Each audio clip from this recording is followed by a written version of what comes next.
دخول مکہ والمسجد الحرام، مکہ مکرمہ اور مسجد حرام میں داخل ہونے کے مسائل.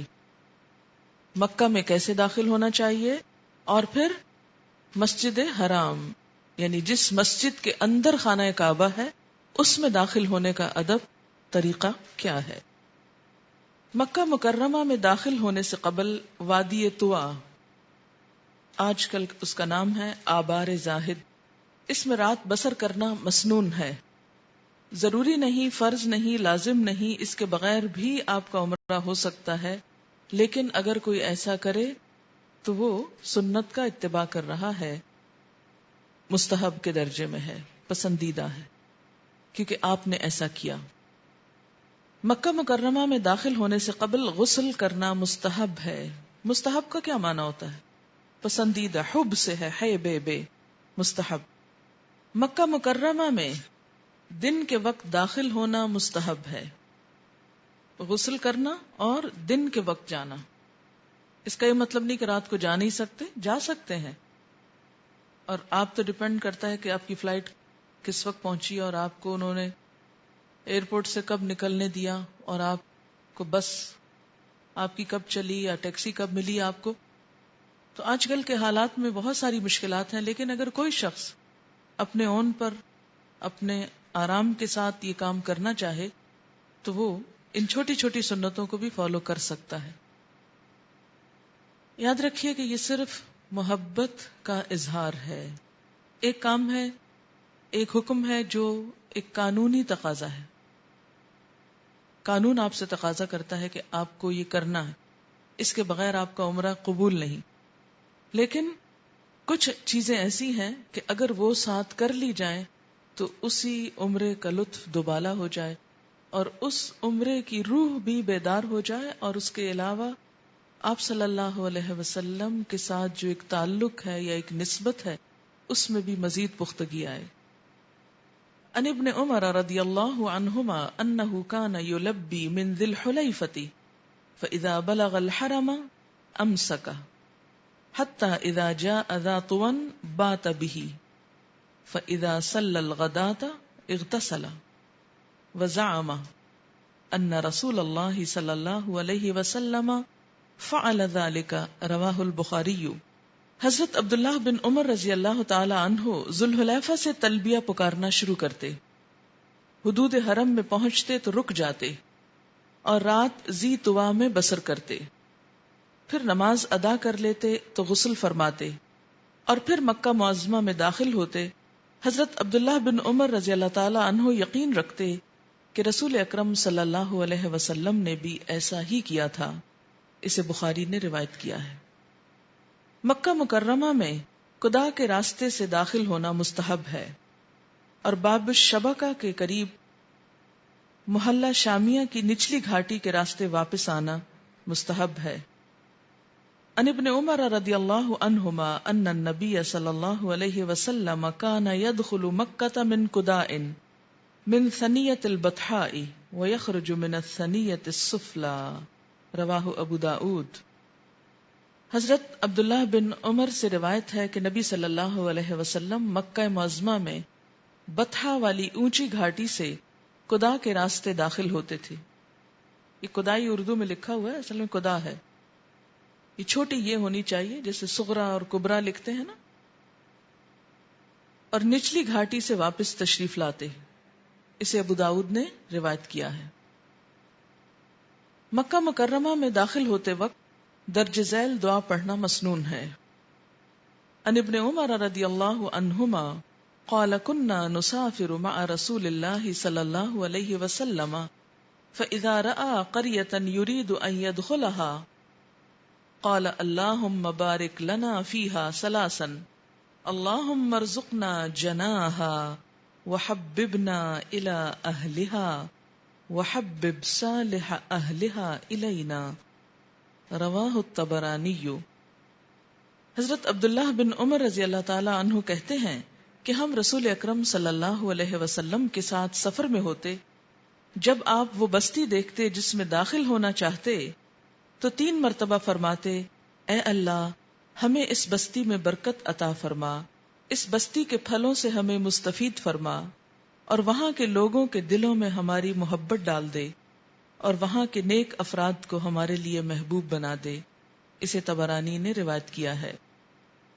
یہاں یہ دعا صرف مکہ میں داخل ہونے کے لیے نہیں، کسی بھی نئے شہر میں داخل ہونے کے لیے ہے. جب انسان مکہ میں جائے تو اس وقت بھی یہ دعا پڑھ سکتا ہے. یہ دعا آپ کو کہلوا دیتی ہوں، آپ اس کو یاد کر سکتے ہیں. اگر یاد نہ ہو تو آپ اس کو اپنے کہیں لکھ کر رکھ سکتے ہیں. مثلا میری اس ڈائری میں یہ دعا یہاں لکھی ہوئی ہے اس جگہ، اور چونکہ اسی پر میری ساری کمٹمنٹس اور سب ٹیلی فون نمبرز وغیرہ ہوتے ہیں، تو جس شہر میں، کیونکہ مجھے ٹریول بہت کرنا ہوتا ہے، تو جو ہی میں اس شہر کے قریب پہنچتی ہوں ہمیشہ یہ ڈائری کھول کے تو اس کو پڑھ لیتی ہوں. کراچی آتے ہوئے بھی پڑھتی ہوں. دعا ہے اللہم بارک لنا فیہا، اللہم ارزقنا جناہا، وحببنا الی اہلہا، وحبب صالحی اہلہا الینا، صالحی اہلہا الینا. اچھا ذرا میرے پاس روایت دوسری ہے، یہ حبب صالح اہلہا لکھا ہوا ہے. یہاں صالحین کی جمع صالحی ہے اور یہ صالحہ مفرد آیا ہے. اچھا ہے اگر صالحین ہو تاکہ زیادہ لوگ ہوں. تو صالحہ کے نیچے انڈر لائن کر کے آپ صالحی بھی لکھ سکتے ہیں، نون کے علاوہ یہ کے ساتھ. بس آپ دیکھیں کہ علم کا کتنا فائدہ ہوتا ہے نا.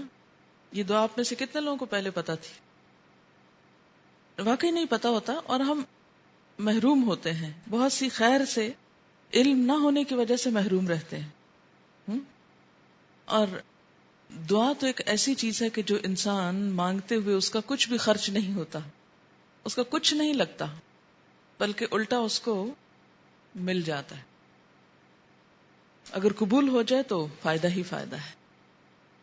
اللہم بارک لنا فیہا، اللہم ارزقنا جناہا،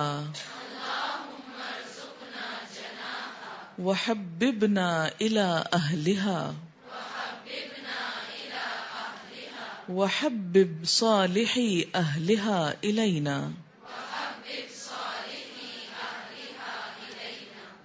اے اللہ ہمیں اس بستی میں برکت عطا فرما، اس بستی کے پھلوں سے ہمیں فائدہ دے، اور وہاں کے لوگوں کے دلوں میں ہماری محبت ڈال دے، اور وہاں کے نیک لوگوں کو ہمارے لیے محبوب بنا دے. تو اس سے کیا پتہ چلتا ہے کہ کسی بھی نئے شہر میں یا کسی بھی بستی میں جو فائدے کی چیزیں ہیں وہ یہی ہیں. نمبر 1 برکت. جب برکت ہوگی تو ہر چیز آسان ہو جائے گی. اور وہی ابراہیم علیہ السلام والی دعا جو انہوں نے اپنے شہر کے لیے مانگی تھی، مکہ کے لیے،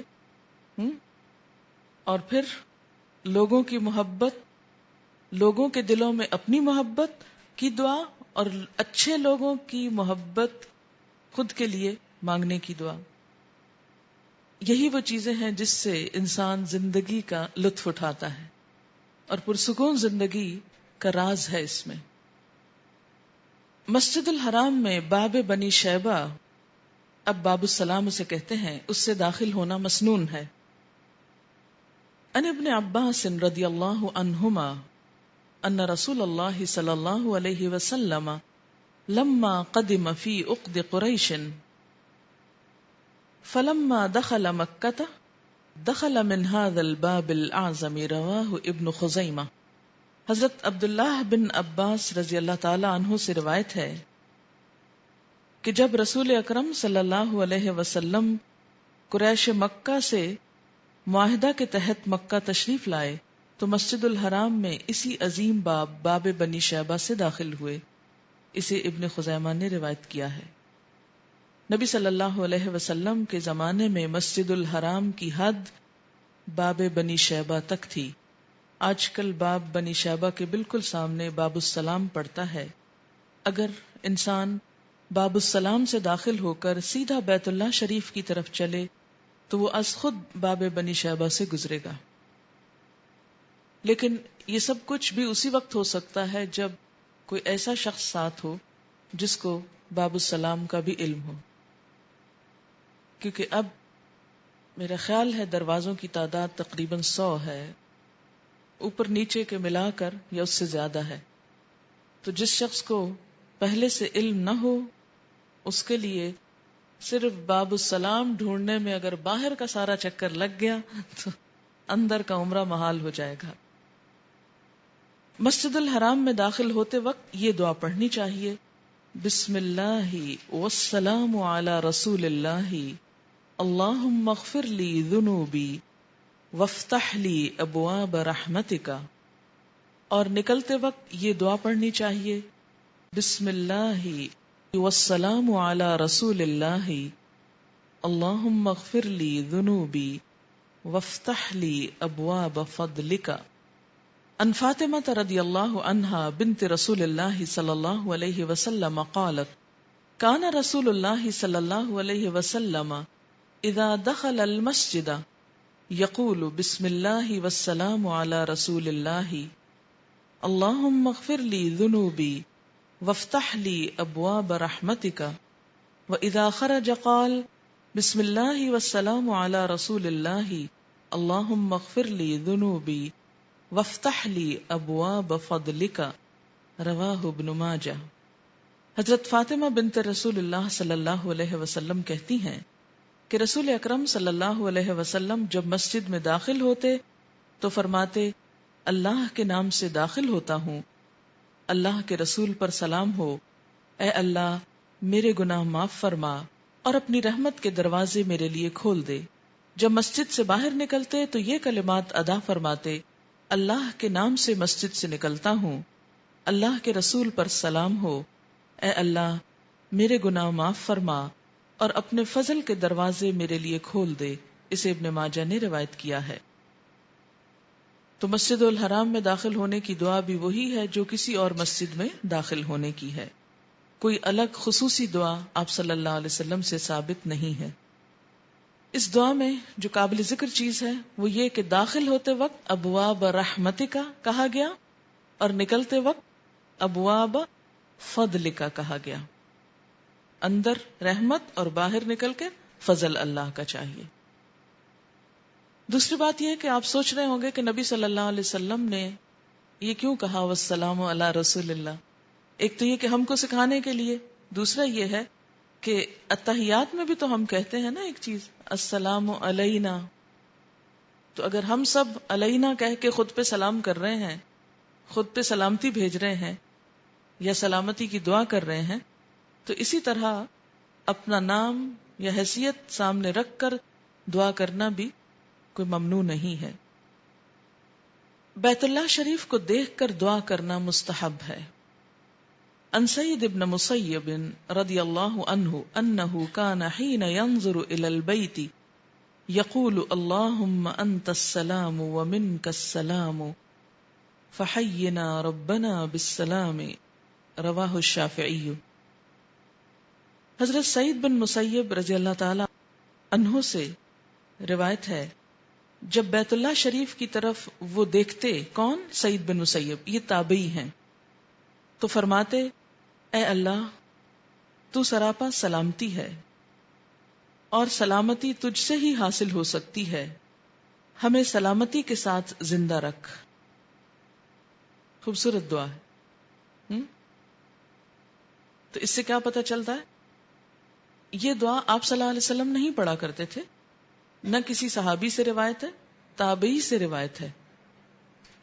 اب آپ کا دل چاہے تو یہ دعا پڑھ لیجئے، آپ کا دل چاہے تو کوئی اور دعا مانگ لیجئے، کیونکہ یہ بھی کہا جاتا ہے کہ اس وقت دعا قبول ہوتی ہے. میں ہمیشہ ایک دعا پڑھتی ہوں اور وہ ہے ربنا اغفر لی ولوالدی وللمؤمنین یوم یقوم الحساب.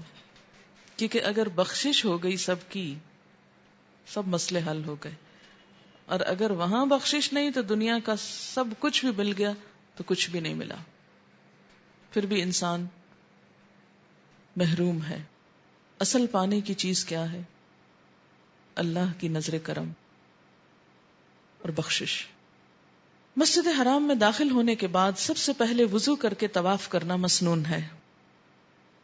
ان عروة بن الزبیر رضی اللہ عنہ فقال قد حج النبی صلی اللہ علیہ وسلم فأخبرتنی عائشة رضی اللہ عنہا ان اول شیء بدأ به حين قدم مکة انه تودأ ثم طاف بالبیت متفق علیہ. حضرت عروہ بن زبیر رضی اللہ تعالی عنہ کہتے ہیں کہ نبی اکرم صلی اللہ علیہ وسلم کے حج کے بارے میں حضرت عائشہ رضی اللہ تعالی عنہا نے مجھے بتایا کہ جب رسول اکرم صلی اللہ علیہ وسلم مکہ مکرمہ مسجد حرام تشریف لائے تو سب سے پہلے آپ نے وضو کیا، پھر بیت اللہ شریف کا طواف کیا. اسے بخاری اور مسلم نے روایت کیا ہے. یعنی اندر جا کر ادھر ادھر بیٹھ نہیں جانا چاہیے یا کوئی اور کام نہیں کرنا چاہیے.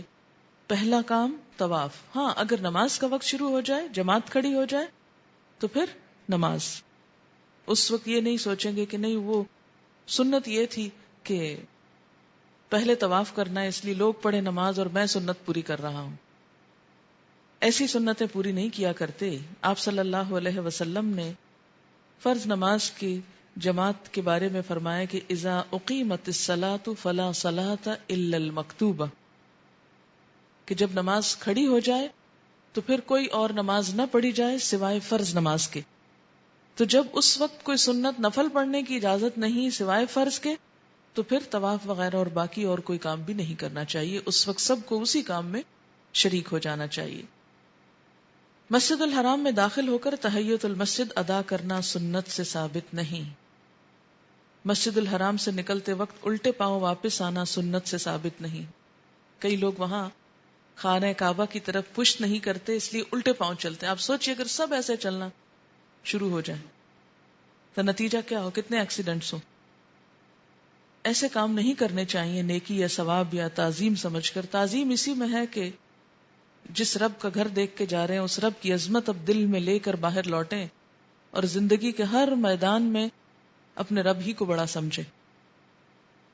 اس طرف پیٹھ ہو گئی یا سامنا ہو گیا تو اس سے کوئی بہت بڑی بات نہیں آتی لازم.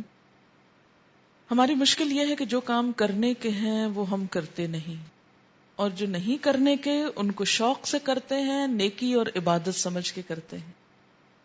تو ویلیوز پلٹا دی نا.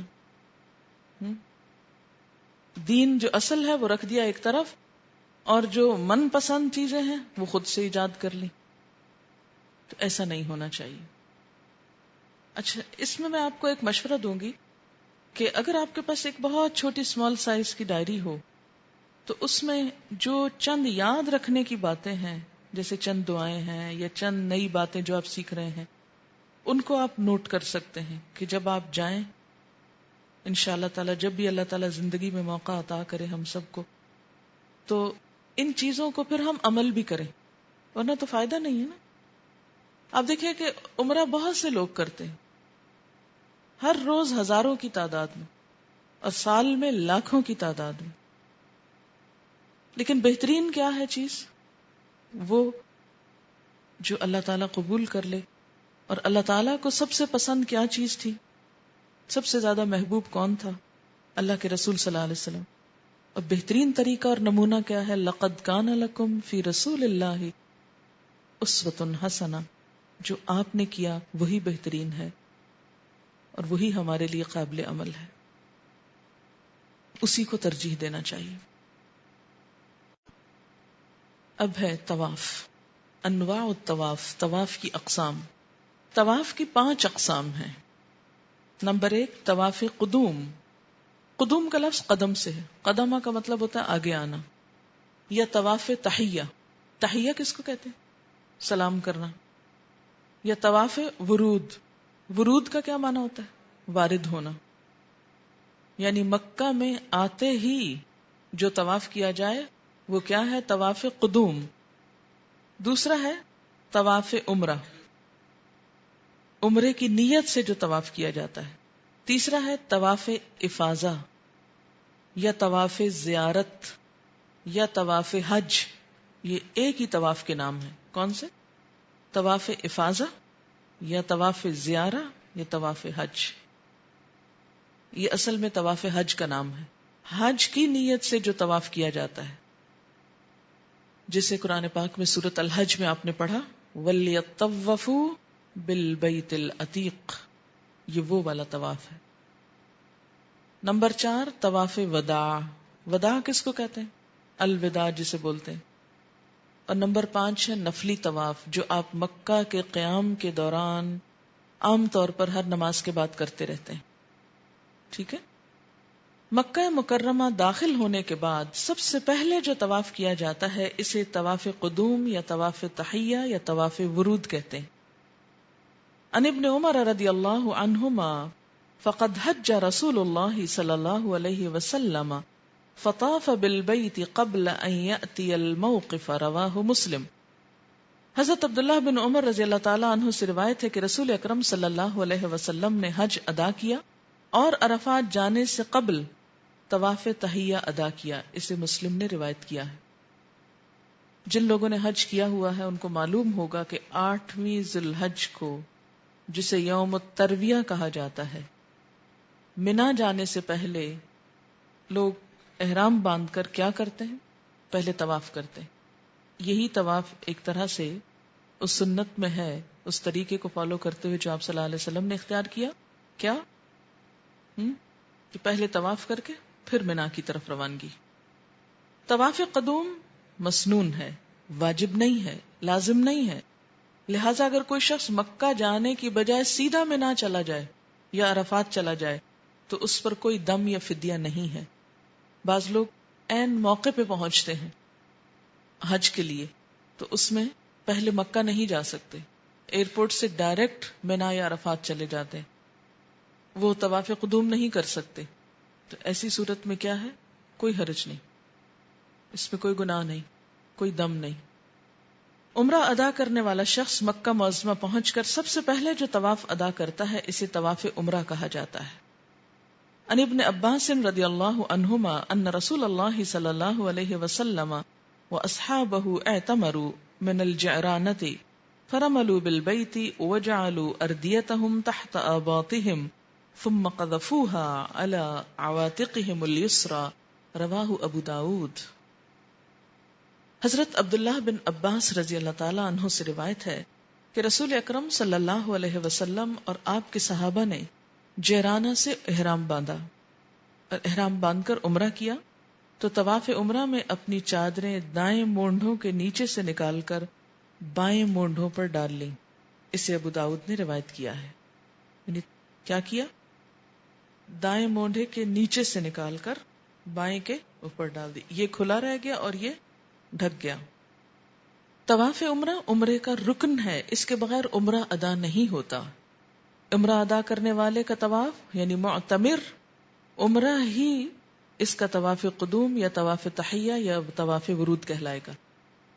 یہاں یہ واضح رہے کہ جو شخص حج کو جاتا ہے طواف قدوم وہ کرتا ہے، لیکن جو عمرے کے لیے آتا ہے اس کے لیے پہلا طواف کون سا ہوتا ہے؟ طواف عمرہ ہوتا ہے. وہ الگ سے پہلے طواف قدوم کر کے پھر طواف عمرہ نہیں کرتا. وہ دونوں ایک ہی چیز ہو جاتے ہیں اس کے لیے. 10 ذی الحج کو منا میں قربانی کرنے کے بعد مکہ مکرمہ آ کر بیت اللہ شریف کا طواف کرنا فرض ہے. اسے طواف افاضہ یا طواف زیارہ یا طواف حج کہتے ہیں، جسے قرآن پاک میں کیا آتا ہے وَلْيَطَّوَّفُوا بِالْبَيْتِ الْعَتِيقِ. ان عائشہ رضی اللہ عنہا ان رسول اللہ صلی اللہ علیہ وسلم اراد من صفیہ بعدما يريد الرجل من اہلہ فقالوا انها حائض یا رسول اللہ قال وانها لحابستنا فقالوا یا رسول اللہ انها قد زارت یوم النحر قال فلتنفر معکم. رواہ مسلم. حضرت عائشہ رضی اللہ تعالی عنہا سے روایت ہے کہ رسول اکرم صلی اللہ علیہ وسلم نے اپنی زوجہ حضرت صفیہ رضی اللہ تعالی عنہا سے اس کام کا ارادہ کیا جو مرد اپنی بیوی سے کرتا ہے. انہوں نے عرض کیا یا رسول اللہ صلی اللہ علیہ وسلم صفیہ تو حیض سے ہیں. رسول اکرم صلی اللہ علیہ وسلم نے فرمایا پھر تو اس نے ہمیں مدینہ واپس جانے سے روک لیا، یعنی وہ پاک نہیں ہوگی تو ہم جا نہیں سکیں گے. ازواج مطہرات نے عرض کیا یا رسول اللہ صلی اللہ علیہ وسلم، صفیہ قربانی کے دن طواف زیارہ تو کر چکی ہیں۔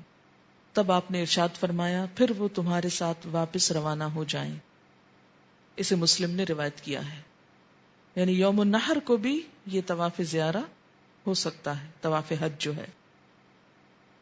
حج ادا کرنے کے بعد مکہ معظمہ سے رخصت ہونے سے قبل بیت اللہ کا طواف کرنا واجب ہے، اسے طواف وداع کہتے ہیں۔ لیکن اس کے بغیر حج ہو جاتا ہے، جیسے اوپر کی حدیث میں حضرت صفیہ وہ طواف وداع نہیں کر سکی تھی، صرف طواف زیارہ ہی کیا تھا، تو آپ نے فرمایا پھر وہ جا سکتی ہیں۔ لیکن اگر ان کا طواف زیارہ نہ ہوا ہوتا تو پھر سب کو رکنا پڑتا تاکہ ان کا حج بھی مکمل ہو جائے۔ طواف قدوم، طواف عمرہ، طواف افادہ اور طواف وداع کے علاوہ جو بھی طواف کیا جائے گا وہ نفلی طواف کہلائے گا۔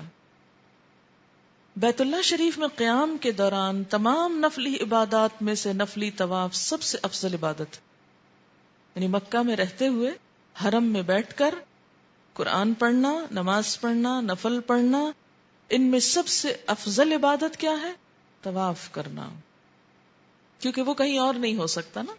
نفل آپ گھر میں بھی پڑھ سکتے ہیں، ہوٹل میں بھی پڑھ سکتے ہیں، قرآن آپ کسی بھی جگہ پڑھ سکتے ہیں، لیکن طواف یہیں پر ہو سکتا ہے۔ اس لیے طواف کی کثرت کرنی چاہیے۔